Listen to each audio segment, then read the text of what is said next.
चलिए बात करते हैं एडीएचडी की। ये एक चाइल्डहुड डिसऑर्डर है। ADHD stands for attention deficit hyper activity disorder. ये डिसऑर्डर चाइल्डहुड से शुरू होता है और एडोलेसेंट से होते होते ये एडल्टहुड तक भी रह सकता है, क्योंकि ये डिसऑर्डर वेरी करता है अपने फीचर्स के साथ, अपने सिम्टम्स के साथ over a long period of time in a person. ADHD में अगर पेशेंट यानी कि अगर वो बच्चा 6 मंथ्स के लिए सिम्टम शो करता है एट अ पर्टिकुलर एज, तो हम इसे एडीएचडी डायग्नोस करते हैं। एडीएचडी का जो टेस्ट होता है उससे हम ये कंफर्म करते हैं कि पेशेंट एडीएचडी की कैटेगरी में आएगा या नहीं। एडीएचडी में बच्चा 4 तरह के सिम्टम शो करता है। पहला symptoms inattentiveness, second symptom hyperactivity and impulsiveness, third symptom is clumsiness और इसका जो चौथा सिम्टम है वो होता है प्रॉब्लम इन टाइम परसेप्शन। तो चलिए बात करते हैं पहले सिम्टम की, यानी कि इनअटेंशन। बच्चा अटेंशन नहीं दे पाता। आप अगर उसे कोई भी इंस्ट्रक्शन देंगे तो वो इंस्ट्रक्शन उसके माइंड में रजिस्टर नहीं हो पाती।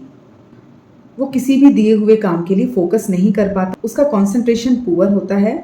वो अक्सर चीज़ें भूल जाता है। जैसे कि वो जब स्कूल जाएगा तो वो अपनी स्टेशनरी में से काफ़ी सामान स्कूल में ही छोड़ जाएगा। बहुत अनऑर्गेनाइज्ड होते हैं ऐसे बच्चे। अपने बैग में सब बुक्स कॉपीज़ जितनी भी हैं सब बाहर फैला के रखेंगे। उन्हें अरेंज करके भी नहीं रख पाते हैं ये बच्चे, और इंस्ट्रक्शंस को फॉलो करने में इनको काफ़ी डिफ़िकल्टी आती है, चाहे वो टीचर की इंस्ट्रक्शन है चाहे वो पेरेंट की इंस्ट्रक्शन है। Second symptom hyper activity. ये बच्चे इवन क्लासरूम में भी एक जगह पर टिक कर नहीं बैठ पाते।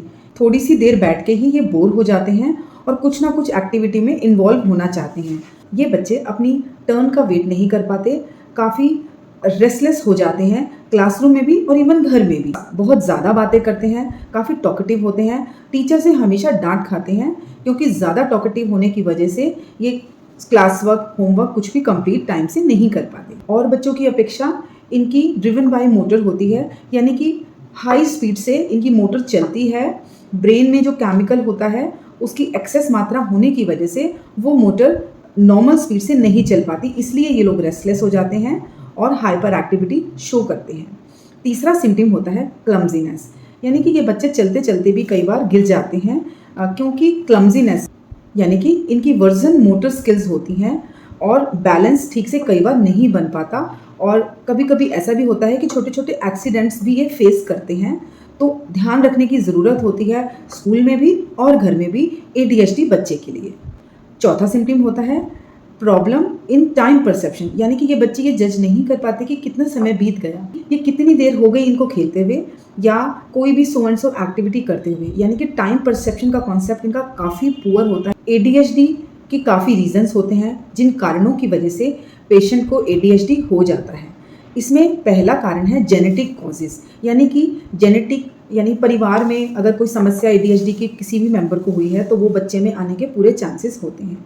एनवायरमेंटल फैक्टर्स बहुत रिस्पॉन्सिबल होते हैं, यानी कि मदर अगर अल्कोहल अब्यूज़ करती है या फिर स्मोकिंग करती है, कुछ ड्रग्स लेती है, तो ये रीज़न हो सकता है कि बच्चा एडीएचडी का शिकार हो जाए।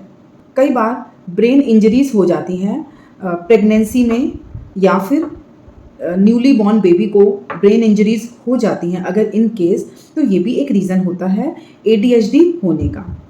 एक और रीज़न होता है जिसे कहते हैं शुगर, यानी कि ज़्यादा कंजम्पशन हो जाए जब शुगर का तो बच्चे के ब्रेन पर इफेक्ट आता है और वो एडीएचडी का शिकार हो सकता है। फूड एडिटिव्स भी रिस्पॉन्सिबल होते हैं एक एडीएचडी बच्चे के लिए, यानी कि फूड में जैसे प्रिजर्वेटिव्स मिलाए जाते हैं, आर्टिफिशियल कलर्स मिलाए जाते हैं, अगर इनकी एक्सेस मात्रा है तो बच्चे के ब्रेन पर इफेक्ट होता है और बच्चा एडीएचडी का शिकार हो सकता है। तो आज के वीडियो में हमने समझा कि एडीएचडी क्या है और इसके किस तरह के सिम्टम्स होते हैं, किस कारणों से ये होता है। आई होप आपको मदद करेगा ये वीडियो एडीएचडी की बीमारी को समझने में। Thanks for watching.